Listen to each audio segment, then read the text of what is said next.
ये नहीं, नेट पाচ্ছে না। तो मतलब घंटा 2 घंटा फ्री में बहुत चितौड़ेर मीरा मंदिर फोटो खींचना माना है।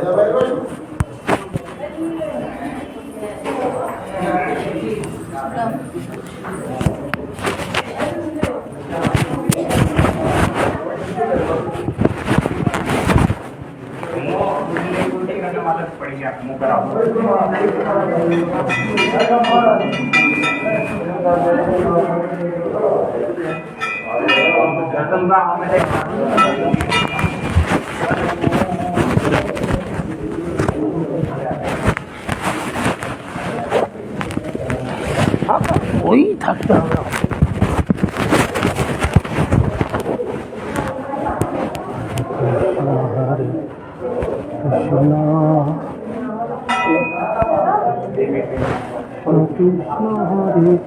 কত বছর আগেকার পাথরের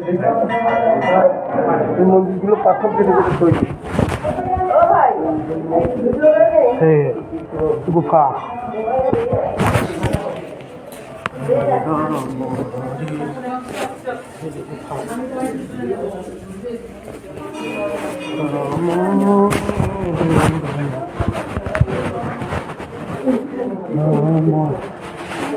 হরে হরে হরে কৃষ্ণ হরে কৃষ্ণ কৃষ্ণ কৃষ্ণ হরে হরে হরে রাম।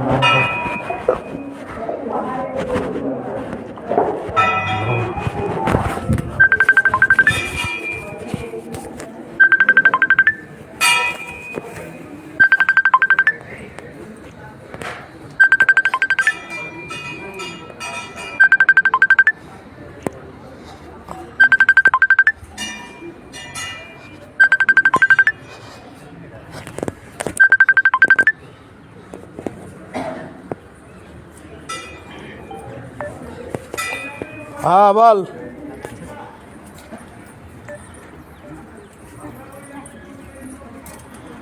बोल की बोलছিস?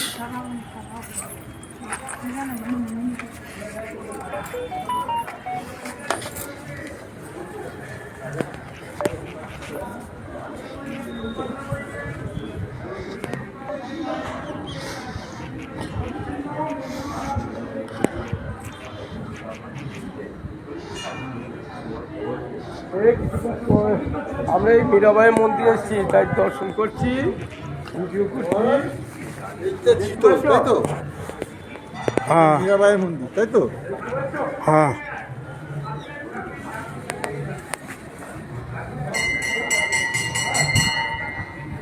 মন্দির।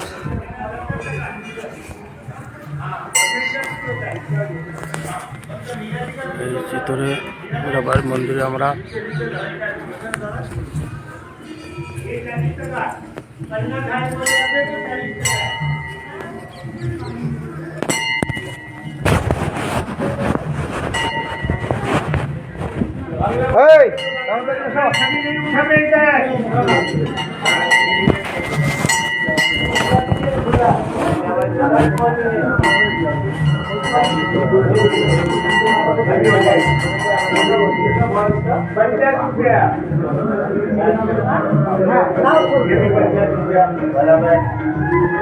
आप लिया नहीं लिया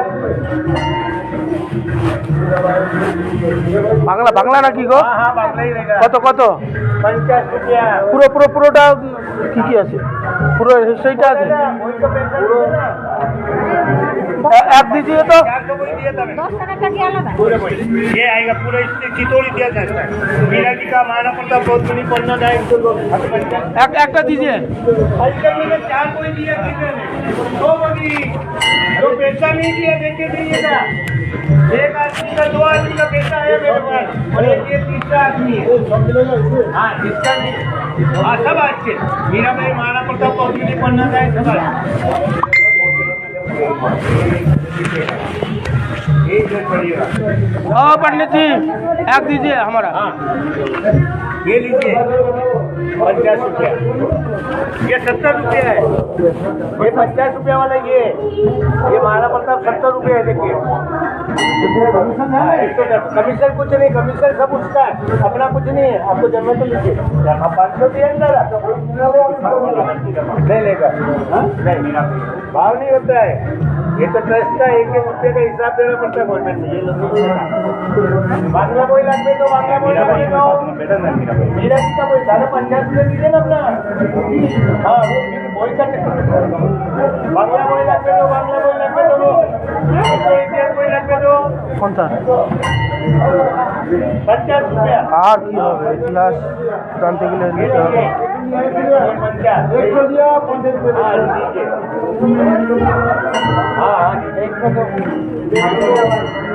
ये बांग्ला ही देगा मैं लो 50 रुपया बराबर তোর একটা নিই নেবেন নেই ওই তো নিলাম তো নিয়েছেন একটা ওই তো নিলাম পড়বে না हाँ আরে থাকলেও ये लीजिए কেউ না কেউ তো পড়বে। यही हो गया 50 रुपया एक तो कोई 50 रुपया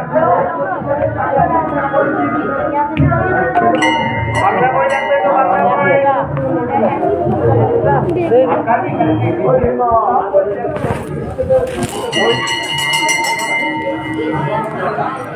पूरी जगह दे दीजिए पैसा दीजिए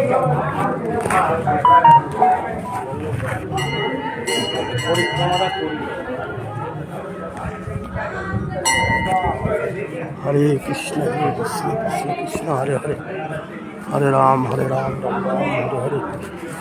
এই হচ্ছে চিত্তগড়ে মীরাবাইয়ের মন্দির। এই রোদেদা ধরো তো তো শুধু ধরে থাকো। একদিন একটা ঘটনা এখানে আছে যে মীরাবাই একদিন দান করছিলেন আর তানসেনের নাম আপনারা শুনেছেন সেই তানসেন এই রাস্তা দিয়ে যাচ্ছিলেন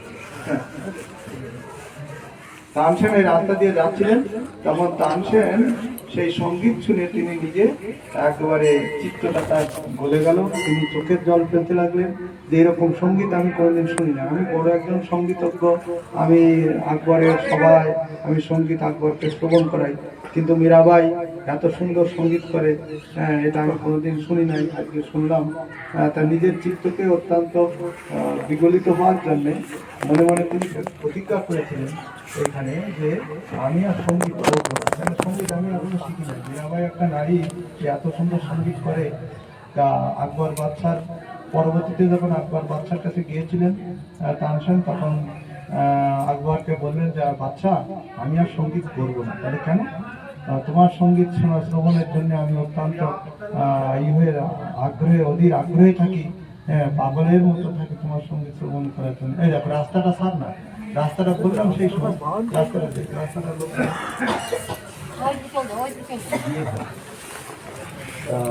তখন মীরাবাই তখন